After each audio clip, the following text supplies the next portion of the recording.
आता सविस्तर बातमीपत्राच्या सुरुवातीला आताची सगळ्यात मोठी बातमी येते डोंबिवलीमधनं। डोंबिवलीत महायुतीत वादाची ठिणगी पडलेली आहे, कारण चव्हाणांच्या उपस्थितीत शिंदेंचा माजी नगरसेवक आता भाजपात गेलेला आहे। म्हणजे युती धर्म पाळायचा नसेल तर थेट सांगा, असं शिंदे गटाचं म्हणणं आहे। शिंदे गटाचे उपजिल्हा प्रमुख राजेश कदम भाजपवर चांगलेच संतापल्याचं बघायला मिळतंय।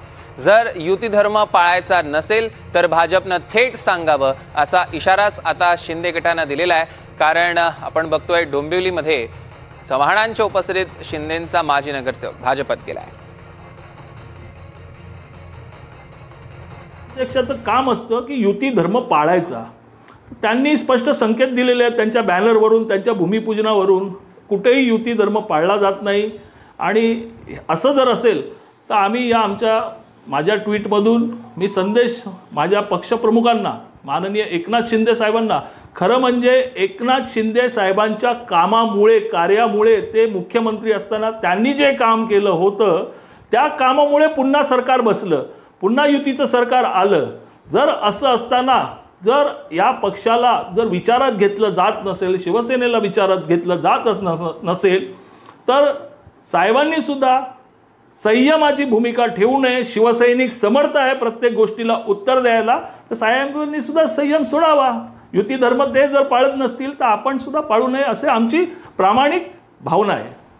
तर या संदर्भातले अधिकचे अपडेट्स आपण थेट डोंबिवलीतनं घेणार आहोत। आपले प्रतिनिधी अमजद खान आपल्या सोबत जोडले गेलेले आहेत। अमजद, काय अधिकचे अपडेट्स आहेत? कारण आता महायुतीमध्ये वादाची ठिणगी पडताना तुमच्याकडे बघायला मिळते।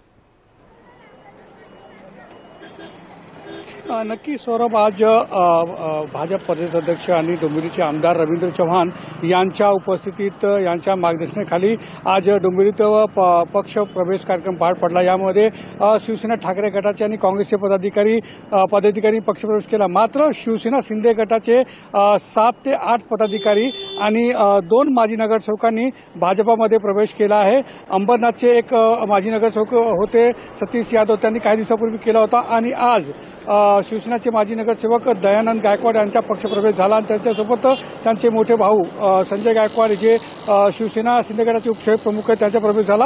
आणखी काही पदाधिकाऱ्यांचा पक्षप्रवेश झाला। त्यानंतर शिवसेना शिंदे गटाचे जे उपजिल्हा प्रमुख आहे राजेश कदम यांची संतप्त प्रतिक्रिया पाहायला मिळत आहे। त्यांनी थेट रवींद्र चव्हाण यांच्यावर हल्लाबोल केला आहे। त्यांचं असं म्हणणं आहे की महायुतीच्या समन्वय समितीत बैठक पार पडली आणि त्यामध्ये ठरलं होतं की या महायुतीतील पक्षांनी एकमेकांचे पदाधिकारी किंवा नेते या आमदार किंवा नगरसेवक यांना फोडायचे नाही। मात्र आज भाजपाचे जे प्रदेशाध्यक्ष आहे त्यांच्या मार्गदर्शनाखाली, त्यांच्या उपस्थितीत शिवसेना शिंदे गटाचे काही पदाधिकारी नगरसेवकांना पक्षात घेतला गेला। आणि राजेश कदम यांचा स्पष्ट आरोप आहे की रवींद्र चव्हाण यांनी यांच्याकडून युती त्यांनी पाळला नाही आहे आणि यापुढेही ते असे करतील। त्यामुळे राजेश कदम यांचं असं म्हणणं आहे की आमचे जे नेते आहे एकनाथ शिंदे त्यांनी संयम ठेवू नये। म्हणजे राजेश कदम यांनी युती तोडण्याची आता एका प्रकारे भाषा केली आहे। कारण की ज्या प्रकारे राजेश कदम यांचा आरोप आहे की भाजपा प्रदेशाध्यक्ष स्वतः युती धर्म पाळत नाही तर आम्ही कशाला पाळू। यामुळे कल्याण डोंबिवलीत भाजप आणि शिवसेनामध्ये वाद पेटण्याची शक्यता आहे। सौरव, निश्चितच या स्थानिक राजकारणावर लक्ष ठेवून असं अमजद, त्याचे अपडेट्स आम्ही तुमच्याकडनं घेऊ। तुर्तास धन्यवाद।